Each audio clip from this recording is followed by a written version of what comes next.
قرآن کریم کے تیسرے پارے میں اللہ تبارک و تعالیٰ نے جو بے شمار آیات نازل فرمائی ہیں، ان میں ایک آیت ہے جسے ہم سب کو بطور پیغام کے اخذ کرنا ہے۔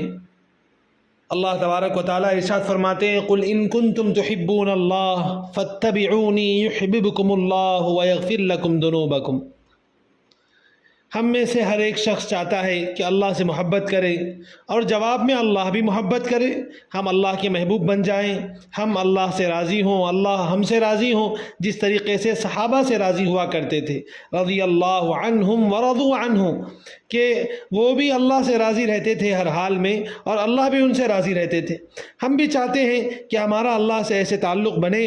قرآن کریم نے اس راز کو کھولا ہے۔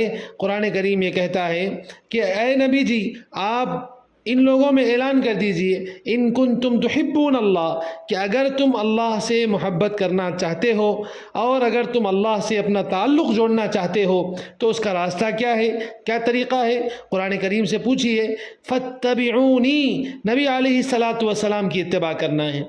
آپ کہہ دیجئے اے نبی کہ اگر تم اللہ سے محبت کرنا چاہتے ہو تو میری اتباع کرو، میری اتباع کرو۔ تو نبی علیہ السلام کی اتباع یہ اللہ تک پہنچانے کا ذریعہ ہے۔ رزلٹ کیا نکلے گا، نتیجہ کیا آئے گا؟ یحببکم اللہ، اللہ ہی اس سے محبت کرنے لگیں گے۔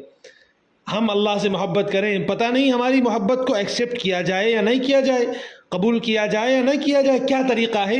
یہ طریقہ ہے کہ سرکار دو عالم صلی اللہ علیہ وسلم کا نہج، آپ کا کیریکٹر اور آپ کا کردار اپنایا جائے، اور یہ کردار میں اتنی طاقت ہے کہ وہ اللہ سے قریب کر دیتا ہے، اللہ سے قریب کر دیتا ہے۔ لَقَدْ كَانَ لَكُمْ فِي رَسُولِ اللَّهِ أُسْوَةٌ حَسَنَةٌ، قرآن کریم نے کہا کہ رسول اللہ صلی اللہ علیہ وسلم بہترین آئیڈیل ہیں۔ یہ آج کے اداکار یا پھر یہ فلموں کے ہیرو یا پھر یہ کیریکٹری اداکاری کرنے والے لوگ، یہ ہمارے آئیڈیل نہیں ہیں، یہ ہمارے آئیڈیل نہیں ہے، یہ ہمارے کردار نہیں ہیں، ہم ان کی اتباع نہیں کریں گے۔ یہ تو ایسے لوگ ہیں کہ جو گناہوں میں اور جو شرک اور بت پرستی میں پڑے ہوئے ہیں۔ نبی علیہ السلام نے فرمایا کہ آدمی کا قیامت کے دن اسی کے ساتھ حشر ہوگا جس کے ساتھ اس کی محبت ہوگی۔ اگر ان لوگوں کے ساتھ ہماری محبت ایسی ہو کہ ہم ان کی اتباع کریں، ان کا کیریکٹر اپنائیں، ان کی چال ڈھال کو نقل کرنے لگیں کہ یہ کیسے دکھتے ہیں، ان کا کیا فیشن ہے، میں بھی اپناؤں گا، تو یہ نبی علیہ السلام کی وعید ہمارے ذہن میں ہونی چاہیے کہ نبی علیہ السلام نے فرمایا کہ جو جس کی اتباع کر رہا ہے قیامت کے دن وہ اس کے ساتھ اٹھایا جائے گا۔ ہم رسول اللہ کے ساتھ اٹھنا چاہتے ہیں، رسول اللہ صلی اللہ علیہ وسلم کی اتباع کرنا ہوگا۔ کیسا شوق تھا صحابہ کے اندر۔ حضرت عبداللہ ابن عمر رضی اللہ عنہ کا واقعہ ہے کہ حج کو جاتے ہوئے ایک جگہ اترے اور ایک درخت کے نیچے جا کر کے ایسے بیٹھے جیسے کہ کوئی ضرورت کے لیے، قضائے حاجت کے لیے، ٹوائلٹ کے لیے بیٹھتے ہیں۔ اٹھ کر کے آ گئے، ٹوائلٹ نہیں کیا، استنجا نہیں کیا، تو لوگوں نے پوچھا کہ آپ یہاں پہ درخت کے نیچے گئے اور ایسے بیٹھے جیسے آپ کو ضرورت تھی کوئی، اور استنجا کے لیے گئے، ایسے محسوس ہو رہا تھا، لیکن آپ نے استنجا بھی نہیں کیا، ضرورت بھی آپ کو نہیں تھی، آپ خالی بیٹھ کے آ گئے۔ تو وہ کہنے لگے کہ ہاں مجھے ضرورت نہیں تھی، میں خالی بیٹھ کے آیا، لیکن میں نے رسول اللہ صلی اللہ علیہ وسلم کو سفر حج میں دیکھا تھا کہ آپ یہاں بیٹھ کے آپ نے یہاں استنجا کیا تھا، آپ کو ضرورت پیش آئی تھی، تو میں نے اگرچہ مجھے ضرورت پیش نہیں آئی لیکن میری دل کی خواہش تھی کہ میں رسول اللہ صلی اللہ علیہ وسلم کی طرح کروں، آپ کا کیریکٹر اپناؤں، تو میں جیسے رسول اللہ نے کیا تھا میں ویسے کرنا چاہتا تھا، اس لیے میں وہاں جا کر کے آیا۔ یہ شوق تھا ان کے اندر کہ ہمیں ایز اے ٹز رسول اللہ صلی اللہ علیہ وسلم کی طرح بننا ہے۔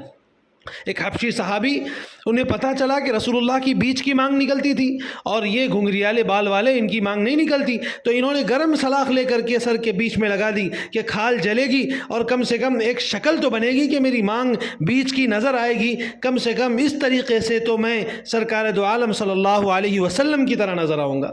تو یہ صحابہ کا شوق ہمیں پیغام دیتا ہے کہ ہمیں بھی نبی علیہ الصلاۃ والسلام کی طرح بننا ہے۔ تو ہم کوشش کریں اس آیت سے پیغام لیں کہ ہمارا ہر عمل، ہماری دنیاوی ضروریات، دنیاوی چیزیں، دنیاوی حاجتیں اگر ہم رسول اللہ کے طریقے کے، رسول اللہ صلی اللہ علیہ وسلم کے عمل کے مطابق کریں گے تو وہ ہماری عبادت بن جائے گی۔ اللہ توفیق عمل نصیب فرمائے۔